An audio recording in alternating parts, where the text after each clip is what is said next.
இயேசு கிறிஸ்துவில் எனக்கு பிரியமான சகோதர சகோதரிகளே, இன்றைய தினம் திருச்சபையானது புனித பர்னபா அவருடைய விழாவை சிறப்பிக்கின்றது. பர்னபா என்பவர் யார்? இவர் பவுலடியார் வாழ்ந்த காலகட்டத்திலே அவருக்கு துணை நின்றவர் என்று சொல்லலாம், அல்லது அவரை அழைத்து சென்றவர், அவரை வரவேற்றவர் என்றும் சொல்லலாம். அதே நேரத்திலே இயேசுனுடைய போதனைகளை மக்கள் மத்தியில் எடுத்துச் சென்றவர்.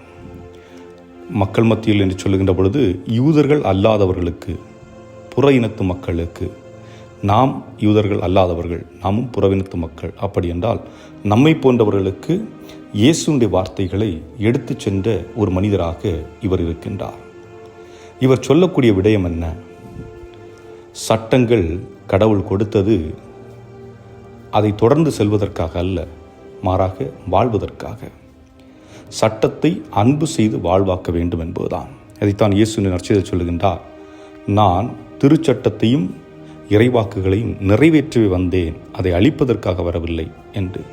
நிறைவேற்றுவது என்பது அன்பு செய்வதன் வழியாக தான் நடைபெறும். ஏனென்றால் திருச்சட்டம் என்பது இறை சட்டம் எதற்குரியது? மனித வாழ்வுக்கு சிறப்பு கொண்டு வரக்கூடிய ஒன்றாக இருக்கின்றது, விடுதலையை கொண்டு வரக்கூடிய ஒன்றாக இருக்கின்றது, பாதுகாப்பை கொண்டு வரக்கூடிய ஒன்றாக இருக்கின்றது.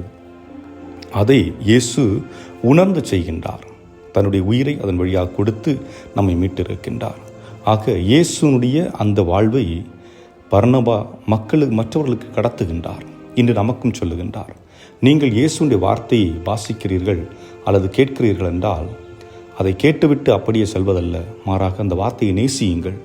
அந்த வார்த்தையை நேசித்துவிட்டு அதை பின்பற்றுங்கள் என்று சொல்லுகின்றார். அதைத்தான் நற்செய்தி கூறுகிறது, எவரொருவர் இறைவனின் வார்த்தையை கேட்டு அதை உள்வாங்கி தியானித்து அதன்படி வாழ்ந்து பிறருக்கு இறைப்பணியை ஆற்றுகின்றார்களோ அல்லது இறை வார்த்தையை போதிக்கின்றார்களோ அவர்கள் விண்ணகத்தில் பெரியவர்கள். ஆனால் ஒருவேளை நீங்கள் இறை வார்த்தையை உள்வாங்கி ஆனால் அதன்படி வாழாமல் மற்றவர்களுக்கு இறை வார்த்தையை போதித்தீர்கள் என்றால் விண்ணகத்தில் சிறியவர்கள் என்று சொல்லப்படுகிறது.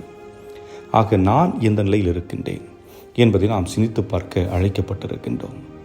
அன்புக்குரியவர்களே, சட்டம் என்பது இன்று நாம் அனைவருக்குமே தெரியும். இன்று நாம் வாழ்ந்து கொண்டிருக்கின்ற காலகட்டத்திலே பலர் சட்டம் படிக்கின்றார்கள்.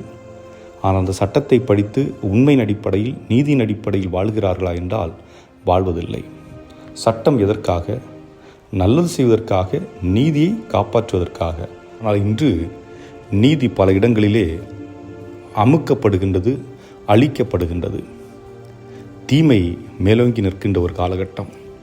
ஆனால் எந்த சூழலில் நாம் வாழ்ந்தாலும் ஒன்றை மறந்துவிட வேண்டாம், உண்மை மீட்பு இறைவனிடமிருந்து மட்டுமே வரும். ஏன் இன்று தவறான தீர்ப்பு கொடுக்கின்ற நீதிபதிகளாக இருக்கலாம், அல்லது தவறான வாதங்களை முன்வைத்து நீதிக்கு எதிராக போராடுகின்ற அட்வொகேட்ஸ், வக்கீல்களாக இருக்கலாம். அவர்களும் ஒரு நாள் உண்மையான நீதியரசர் முன்பு நின்றுதான் ஆக வேண்டும். அதை அவர்கள் புரிந்து கொண்டால் இந்த உலகில் நீதி செழிக்கும். அல்லது பணம்தான் முக்கியம், பதவிதான் முக்கியம் என்று ஓடுகின்ற ஒவ்வொரு மனிதரும் பாதிப்பை ஏற்படுத்துகின்ற மனிதர்களாக தான் இருப்பார்கள். அவர்கள் பாதிப்பை ஏற்படுத்துவது அவர்களுக்கு மட்டுமல்ல, மாறாக அவர்களுடைய குடும்பத்தில் உள்ள ஒவ்வொருவருக்கும்.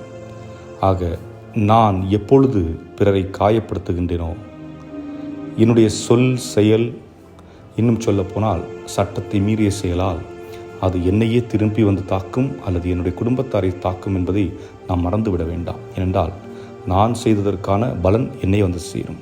நான் நல்லது செய்தால் அது நல்லதாக திரும்பி வரும், தீயதை செய்தால் தீயதாக திரும்பி வரும்.